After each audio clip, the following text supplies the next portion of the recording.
Channel के like कीजिए, subscribe कीजिए, शेयर कीजिए। जितिया महाराज की जय हो। गुरु बहन जितिया व्रत की कथा बहुत ध्यान पूर्वक से सुनिएगा, अधूरी मत सुनिएगा। अधूरी से कोई ज्ञान नहीं मिलेगा। पूरा सुनने से आपको जितिया व्रत की कथा ज्ञान मिलेगा, इसलिए पूरा सुनिएगा गुरु बहन। अपनी माता पिता के चरण में प्रणाम करती हूँ, भोलेनाथ के चरण में प्रणाम करती हूँ, सभी देव देवी के चरण में प्रणाम करती हूँ। मेरा प्रणाम स्वीकार हो प्रभु, मेरा प्रणाम स्वीकार हो। एक किसी गांव में राजा रहा करता था। राजा के एक पुत्र था। राजा के लड़का के शादी नहीं हुआ था। जब शादी नहीं हुआ था, राजा के लड़का घोड़े पर सवार होके घूमने चला।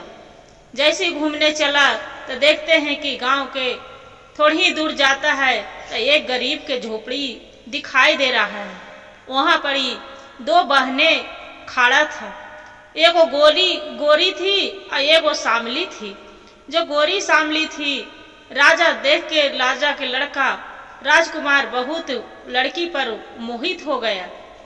उसका पिता से बोले कि ये लड़की से हम शादी करना चाहते हैं, ये लड़की हमको बहुत पसंद है। ममता के माता पिता बोले कि ये राजा साहेब, ये मेरी छोटी लड़की है, पहले बड़ी लड़की के करूंगी, तब हम छोटी लड़की के शादी करेंगे, न तो हम नहीं करेंगे। राजा साहेब देख के उसका दिल में गड़ गया था छोटी लड़की के। राजा साहेब बोलते हैं कि ये सामले है तब क्या होगा, हम दोनों लड़की से आपको हम विवाह करेंगे, बाकी हमें आपको लड़की से हम जरूर शादी करेंगे। ये लड़की हमको दिल में गड़ गया, पसंद आ गया है। राजा साहब ममता चंपा के पिता बहुत खुश हो गए। बोले ये तो मेरा दिल के बात छीन लिए राजा साहेब। आप कहाँ राजा, हम कहाँ एक गरीब किसान ठहरे, बाकी मेरी बेटी महल के रानी बनेगी, उससे बढ़ के मेरा लिए क्या चीज है। वो क्या किए, चंपा के पिता शादी कर दिए अपना दोनों लड़की के राजा के साथ। राजा अपना महल में दोनों रानी के लाए। जब दोनों के रानी के लाए, बड़ी वाली के प्यार नहीं करती थी, बड़ी वाली सांवली थी, इसलिए छोटी वाली गोरी थी, छोटी वाली के बहुत ज्यादा ही प्यार करते थे। दोनों के एक लड़का एक लड़की, चंपा के भी और ममता के भी, दोनों के चंपा के ममता के दोनों के शादी दोनों के एक लड़का एक लड़की दोनों के हुआ। जो एक लड़का लड़की हुआ, दोनों के क्या किए कि इसका अपनी लड़की के बढ़िया स्कूल में चंपा थी, तो उसका गरीब के घर में एकदम बेचारे के नाम छोटी सी एकदम जो सरकारी स्कूल रहता है, पढ़ाई लिखाई नहीं चलता था, इसलिए चंपा के बच्चे को दोनों लड़का लड़की के नाम एडमिशन करवा दिए। और अपना लड़की के ममता थी तो उसका बहुत बढ़िया स्कूल में नाम एडमिशन कराए। अपना पति के बोल के कि राजा साहेब मेरी बेटी बहुत बढ़िया स्कूल में पढ़ाई करेगी, मेरी बेटी पढ़ने में तेज तरार रहेगी, एकरा जैसा नहीं, चंपा के तरह नहीं कि उसका बेटी मेरा कैसा जैसा तैसा स्कूल में पढ़ाई करेगी। क्या किए, राजा साहब बोले ठीक है ममता, आप जैसा कहोगे वैसे ही करेंगे। दूरा भाव के तरह करने लगे। बाकी चंपा के लड़की रहती थी तो वो बहुत चंचल, पढ़ाई करने में तेज है, नंबर फर्स्ट लाते थे। वो बात सुनती थी ममता, उसका लगता था कि अरे ये तो ऐसा कचड़ा स्कूल में वो पढ़ाई कर रहा है, बाकी उसकी लड़की या लड़का कैसे तेज तरार है। मेरी लड़की इतना बढ़िया स्कूल में पढ़ रहा है, बाकी एक खेवा कभी तेज तरार नहीं है, वो मॉडल जीत के ये नहीं लाई है, वो मॉडल जीत के लाती है। वो दोनों जवान हो जाते हैं, चंपा और ममता के लड़का लड़की जो दोनों के जवान हो जाते हैं। ममता बोलती है अपना पति के कि राजा साहेब चंपा के लड़की के आप एकदम गरीब घर में शादी कर दीजिए, जिसका कुछ नहीं रहे, एकदम नहीं खाने के ठिकाना रहे, नहीं पीने के ठिकाना रहे, उसका घर में आप शादी कर दीजिए। अब मेरी बेटी राजकुमार की यहाँ खूब सुंदर सा लड़का ढूंढ के राजा महाराजा रहे राजा के रानी के महल एकदम सो दे कि मेरी बेटी पलंग पर उसका सब चीज ऑर्डर करे, उसका पलंग पर हाजिर हो जाए और इसका गरीब घर में करिएगा, और नहीं करिएगा राजा साहेब तो हम अपना जान दे देंगे। अब रानी के तो बात मानना ही है। राजा साहब काहे कि छोटी रानी बहुत गोर नार थी, इसीलिए अब बड़ी रानी बेचारी सांभली थी, घर से उसका निकलवा दिए थे। एक गौशाला ही में बेचारी जीवन बिता रही थी। अब जो जीवन बिता रही थी तो कैसे उठे करते करते भगवान के भरोसे पर ध्यान लगाए थे। अब ये भी करती थी, चंपा थी तो जितिया के व्रत करते थे, भगवान से आराधना करते थे कि ये जितिया माता मेरी बेटी के जीवन में खुशी दीजिएगा, या जितिया माता मेरी बच्चे को अमर बना के रखिएगा, मेरा सुहाग के अमर बना के रखिएगा। ऐसी आराधना करती थी। क्या हुआ कि जितिया के माता के बच्चे को इसका नाम धरे, एगो के जितिया के एकरा ममता के बेटी के नाम धरे इसका रोशनी, और एगो के नाम धरे तुलसी। रोशनी के बोलते हैं कि ममता के बेटी के वहाँ जो ससुराल चली गई, लड़का लड़की इसका भी हो गए, 2 बच्चे उसका भी हुए, 2 लड़का 1 लड़की, और एक भी 2 लड़का 1 लड़की हुए। दोनों बहन के जी साथ में हो रहे हैं। जो हो रहा है बेचारी ससुराल चली गई। जो बोलती है, ये गांव के कोई पड़ोसी है, बोल रहे हैं कि चंपा चंपा आप जितिया व्रत नहीं करोगे, कल नेहा खाए है, परसों जितिया के व्रत है। वो बेचारी आंख से आंसू भर लेती है, बोलती है कि चाची मैं जितिया के व्रत कैसे करूं, मेरे घर में तो एक दाना भी खाने के लिए कुछ नहीं है। मैं जितिया महाराज के क्या खिलाऊंगी, क्या भोजन दूंगी, और क्या हम अपने खाएंगे। मड़ुए के रोटी के पहला के नेहा खाई दिन शुरुआत होते हैं, 7वीं के नेहा खाते हैं, 8वीं के उपास रहते हैं, 9वीं के पारण होते हैं। मैं कहाँ से लाऊंगी, कुछ तो है मेरे घर में नहीं। जितिया महाराज के क्या खिलाऊंगी, हम अपने क्या खाऊंगी, कैसे करें, चिल्हू सियारों के क्या निकालेंगे। बेचारी आंख में आंसू भर लेती है। भरते भरते फिर सोचती है कि कोई बात नहीं, काहे न हम चले जंगल के और लकड़ियां काट के लाएंगे। अब हम अपने बच्चे के लिए लकड़ी बेच के जरूर कुछ खिलाएंगे। हम अपनी बेटी को जितिया के व्रत से जरूर करके हम सांप बिच्छे से हम बचाएंगे। जितिया माता जरूर मेरा बच्चे पर कृपा करेंगे। वैसी करके बेचारी उठती है, उठ के एक हाथ में कुल्हाड़ी लेके जंगल के ओर चलने लगती है। जो चंपा जंगल के ओर चलने लगती है, बाकी उसका जो जंगल के ओर चलने लगती है, जो चलते चलते थोड़ी ही दूर जाते हैं, हाथ में कुल्हाड़ी रखे रहती है। जाती है तोने से ऐसी हाथ में आंख में आंसू भरे जितिया माता के आराधना करते कि अजित भगवान मेरे बच्चे पर दया करिएगा, प्रभु मेरे बच्चे पर दया करिएगा, भोलेनाथ या जितिया महाराज मेरे बच्चे को कैसे हम पार लगेगा, मेरे घर में एक दाना भी अनाज नहीं है। ऐसी ही आराधना करते रहती है। आराधना करते करते वहां पड़ी एक रास्ते में गाय प्रकट होते हैं। गौ माता बोलते हैं कि बेटी कहाँ जा रही है चंपा। बोलते हैं कि गौ माता मैं तो जंगल जा रही हूँ लकड़ियाँ काटने के लिए, लकड़ी काटूंगी, लाएंगी, बेचेंगे, तब जितिया महाराज के खाना निकालेंगे, हम अपने खाएंगे। बोलते हैं कि बेटी मेरे बहुत पेट में दर्द हो रहा है, बेटी मैं माँ बनने वाली हूँ, बच्चा देने वाली हूँ, मेरा जरूर थोड़ा सुन पेट सिरोड़ दो बेटी। बोलते हैं कि ठीक है, आप जैसे कहिए गौ माता, आपको हम जरूर सिरोड़ देंगे।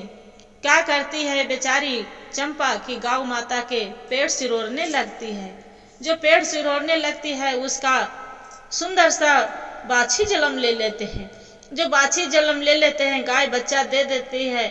वो क्या करती है अपनी आंचल से पूरा दुल्हन के पोछ पाछ कर देते हैं, पेट सिरोड़ देते हैं। अब वहां से फिर बोलते हैं गौ माता अब जा रही हूँ जंगल, लकड़ियाँ काटूंगी, तब तो मैं जितिया महाराज के खाना निकालूंगी, मैं बच्चों को खिलाऊंगी, हम अपने खाएंगे। बोलते हैं कि ठीक है बेटी जाओ।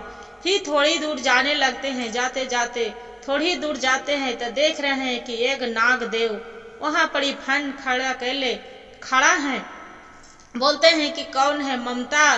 तो कि हाँ। तो कि कहाँ जा रही हैं बेटी? तो कि लकड़ी काटे जा रही हूँ से नागदेव, हम तो लकड़ी काटूंगी, जंगल में लकड़ियाँ लेके आएंगे, बेचेंगे, जितिया महाराज के खाना निकालेंगे, हम अपने खाएंगे, बच्चों के खिलाएंगे, तब तो हम जितिया करेंगे। मेरे घर में एक दाना के अनाज नहीं है कि क्या खा के हम जितिया उपास रहेंगे।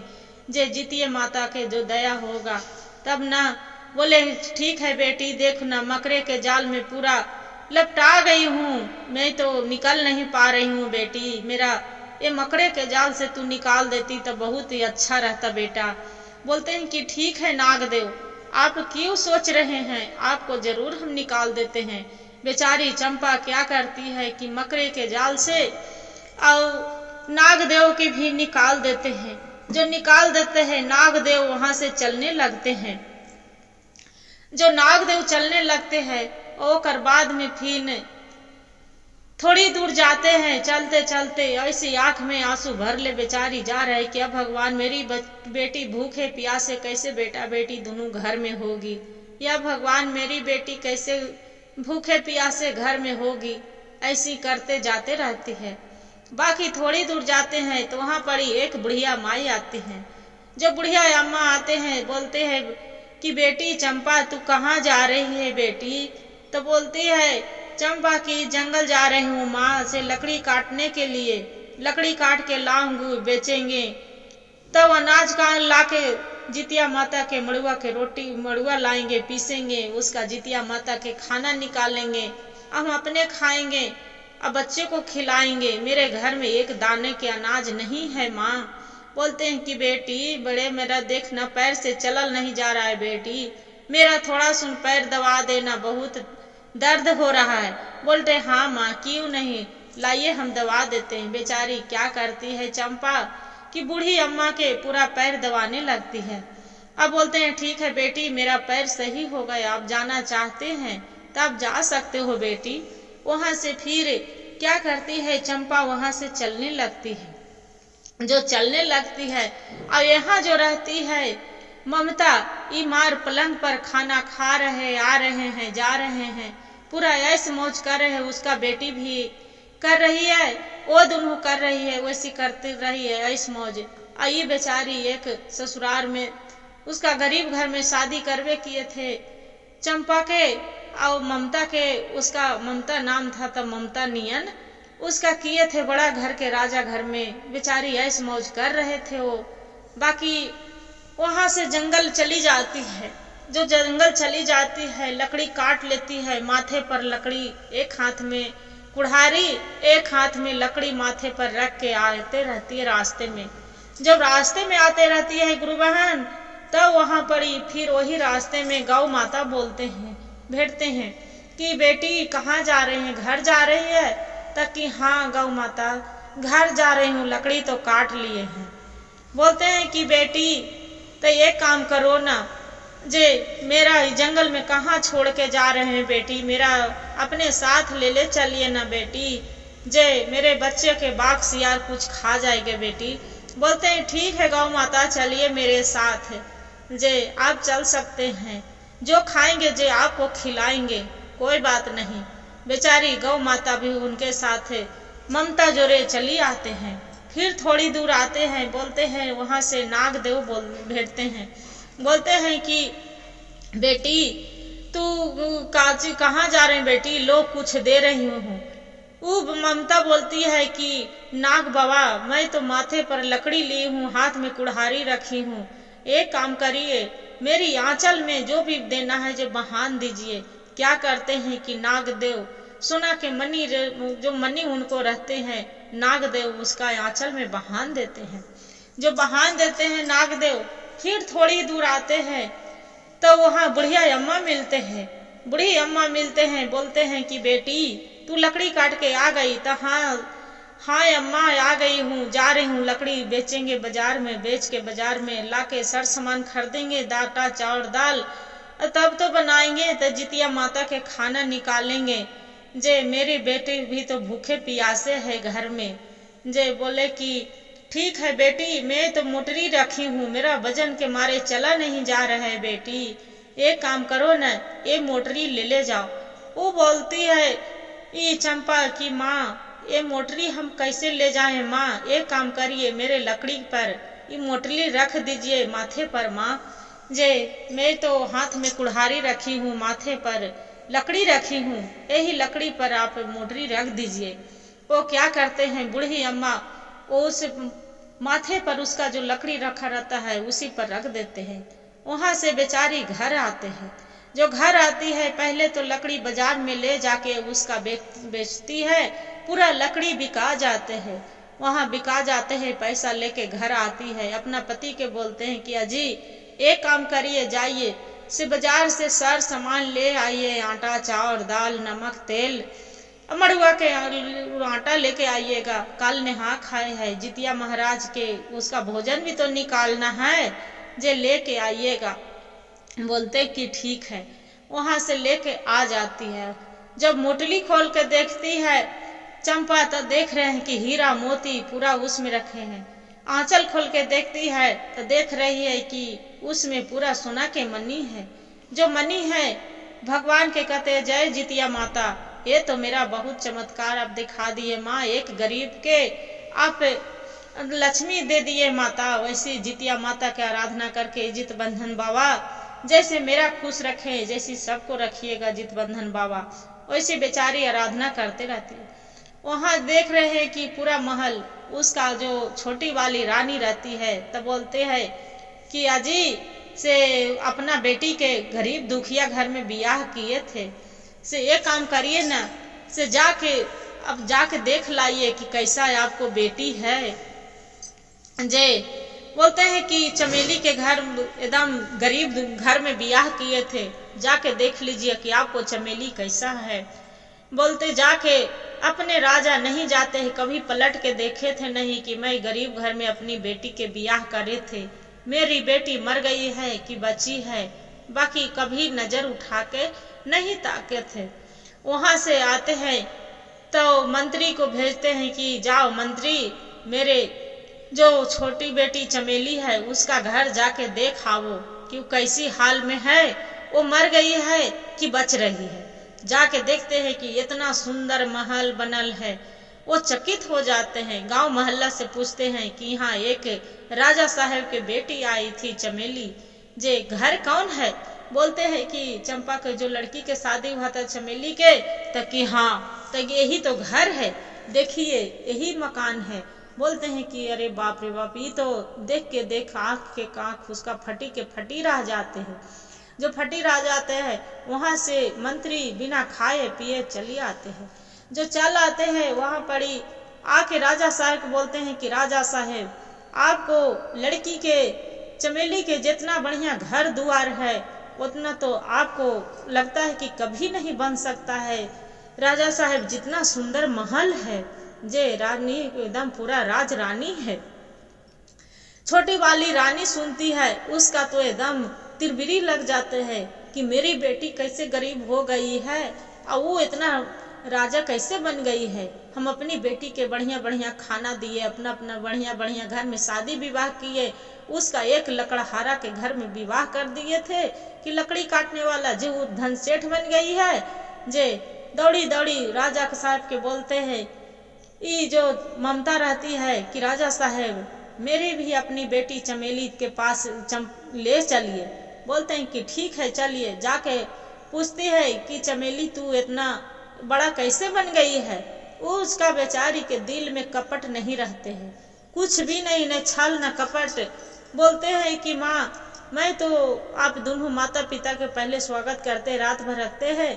बोलते सारी कहानी कह के बता देती है कि माँ मेरे पिताजी एकदम गरीब घर में शादी किए थे, एक लकड़हारा के घर में, कि लकड़ियाँ काटते थे तो जीवन एक दिन के खाने के लिए न तो वो नहीं मिलता था। जब कभी मेरे बाल बच्चे भूखे प्यास के मारे मरते रहते थे। बाकी एक पड़ोस वाला ने, चाची ने बोले कि चमेली तू अथी कर रही है, जितिया तुम कर रही है। मैं बोली कि चाची मैं क्या से जितिया करूंगी, मेरे घर में तो एक अनाज नहीं, अनाज के दाना भी नहीं है। मैं जित बंधन बाबा के क्या खिलाऊंगी और क्या पिलाऊंगी, और क्या हम बच्चे को खिलाऊंगी और क्या हम अपने खाएंगे। बोलते हैं कि वही हमें आंख में आंसू भरते रोते हम लकड़ी काटने जा रही थी, हाथ में कुल्हाड़ी लेके। पहले रास्ते में गौ माता मिले, गौ माता सारी कहानी बेचारी बता दी। वहां से दौड़ी दौड़ी दोनों राजा और रानी छोटी वाली आई और अपना बेटी के बोली कि ये काम करो बेटी, तू भी जाके एक काम करो, कल नहा खाए है, परसों जितिया है, जाओ नहा खाओ, और तू भी माथे पर ले लो लकड़ी, एगो हाथ में कुल्हाड़ी, और जंगल में लकड़ी काटने के लिए चली जाओ। और लकड़ी क्या करती है कि हाथ में कुल्हाड़ी लेके अब बेटी उसका जंगल में जाने लगती है। जो जाने लगती है तो गौ माता बोलते हैं, पहली रास्ते में भेड़ जाते हैं, तब बोलते हैं कि बेटी तू कहाँ जा रही है। तब कि जा रही हूँ लकड़ी काटे, जंगल में लकड़ी काटूंगी, बेचूंगी, तब जितिया माता के खाना देंगे, हम अपने खाएंगे। ऐसे करते जा रही है। जो ऐसे करते जा रही है, और बाद में गौ माता बोले कि बेटी बहुत मेरा दर्द हो रहा है पेट में, बेटी जड़ी सुन, थोड़ा सुन सिरोर दो बेटी। वो बोलती है रेशमी कि नहीं नहीं नहीं, मैं नहीं सिरोड़ूंगी, आपको गोबर के मारे ले सड़ायल है, मेरा घिन लगता है, आप ही को हम सिरोड़ूंगी, ऐसा नहीं करने वाली हूँ। वो नहीं करती है। जब नहीं करती है गुरु बहन, वहां से फिर थोड़ी दूर जाती है, तब देख रहे हैं कि रास्ते में नागदेव खड़ा है। नागदेव खड़ा है तो फिर बोलते हैं कि रेशमी कहाँ जा रही है। तब कि हम जा रही हूँ लकड़ी काटने के, लकड़ी काटेंगे, बेचेंगे बाजार में, तब खाएंगे तो जिती महाराज के खाना देंगे। जे बिहान जितिया है, आज नेहा खाए है, तब तो उपास रहेंगे। बोलते हैं कि बेटी एक काम करो ने, मकरे के जाल में हम लपटा गई हूँ, निकल नहीं पा रहे हैं, थोड़ा सा निकाल दो। नहीं नहीं नहीं, तू तो निकाल दूंगी तो मेरे डांस लेगे तो हम क्या करेंगे, नहीं आपको नहीं निकालेंगे। वो नहीं निकालती है। फिर थोड़ी दूर जाती है तो एक बुढ़िया अम्मा, वही बुढ़िया अम्मा रास्ते में खड़ा रहते हैं। बोलते हैं कौन है रेशमी। बोलते हैं कि हाँ, कहाँ जा रही है रेशमी। तो कि कहाँ जाऊंगी, जे जा रही हूँ लकड़ी काटने, मेरे बच्चे भूखे प्यासे है, और जितिया माता का व्रत है, बिहान आज नेहा खाए है, जब बिहान उपास है, क्या करूंगी, आज जाऊंगी लकड़ियाँ बेचूंगी, और बाद में लाऊंगी तो बनाऊंगी तो जितिया महाराज के खाला दूंगी और खाएंगे। बोलते हैं कि बेटी बड़ी गोड़ में दर्द हो रहा है, बेटी जरूर से सिरोड़ दो। ना ना ना ना, मैं न सिरोड़ूंगी, आपको पैर में खाली फोका दिख रहा है, घिन लग रहा है, रिम निकल रहा है, नहीं आपको देख के बहुत मेरा घिना लग रहा है। नहीं बूढ़ी अम्मा, किसी को आओ बोल दीजिए। बेचारी वो बूढ़ी अम्मा के भी पैर नहीं सिरोड़ती है, नहीं सिरोड़ती है। लकड़ी जाती है जंगल में, लकड़ी काट कूट के वहां से ले आती है माथे पर, और लाके और बाद में फिर सब कोई रास्ते में कुछ भी नहीं देते हैं। जो नहीं देते हैं गुरु बहन, और बाद में फिर बाजार में जाती है, उसका लकड़ी भी नहीं बिकता है। जो नहीं बिकते हैं उसका छोटी माँ जो रहती है और रेशमी चमेली दौड़ी दौड़ी उसका पास में जाती है, चमेली के पास में, कि तू क्यों झूठ बोली। कि बोलती है कि मेरा सब गौ माता दिए और फिर नाग देव दिए और बूढ़ी अम्मा दिए, मेरे बेटी के भी हम गए थे, मेरे तो कुछ नहीं मिला, तू क्यों झूठ बोली है, जे सच सच बताओ न तो हम तोरा मरवा देंगे।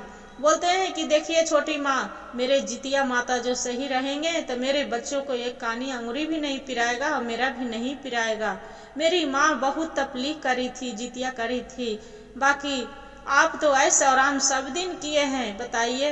रास्ते में सारी कहानी बोल दिए। बोले कि छोटी माँ अपनी बेटी के बड़े घर में शादी किए थे, मैं काली थी, मेरी माँ काली थी, इसलिए मैं भी काली थी। मेरे पिताजी एक नज़र कभी पलक उठा के भी नहीं देखे थे, कितना दुख तकलीफ भोगे थे। आप एक गरीब घर में बियाह किए थे, लकड़हारा के घर में, कि लकड़ी काटते थे तो जीवन उसका चलता, वो न तो ओहू नहीं चलता था। आंख में आंसू भरे भरे हम लकड़ी काटने जा रही थी और रास्ते में सब जैसे जैसे बेचारी बीते थे वैसे दुख भरी कहानी सुनाते जा रहे थे, सुनाते जा रही है। और बोलते हैं कि जितनी छोटी माँ आप तो खा लिए दाल भात चावल खा लिए बना के, और जितिया महाराज के तू रोटी बना के दिए, एक चोकर चुन्नी के रोटी दिए हैं, बताइए अब अपने दाल चावल खाइए। जितिया महाराज रात में आए तो आप उसको क्या खाने के लिए दिए? वो बोलती है कि हाँ बेटी, मैं तो सही में हम अपने दाल भात बनाई थी, बाकी जितिया महाराज तो आए थे रात में, बाकी उनको हम एक चोकर के रोटी दाई दिया बनवा के रख दिए हैं। रात में गुरु बहन जो हो गया तो जितिया महाराज उसका घर में आई ममता की यहाँ, तब पूछे कि मेरे खाने के लिए है, ताकि हाँ वो का धरवा दिए हूँ गाय अथी में धर में गौशाले के घर में चोकर के रोटी जाइए खा लीजिए।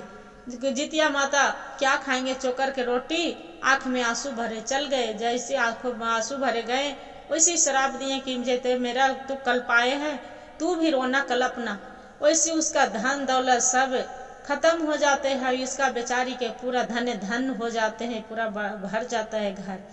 अब इतना जो गरीब हो गई, अब जाके अपना जो चंपा रहती है उसका भी जाके ममता रोने लगती है कि बहन मेरे माफ कर दो, आपको बहुत तकलीफ हम दिए थे, हम गोरी थी इसलिए मेरे से राजा साहब प्यार करते थे, हम आपको बहुत तकलीफ दिलवाए थे, अब हम दिए थे, मेरे माफ कर दो बहन, जे आप तू जैसे कहेगी वैसे हम करूँगी।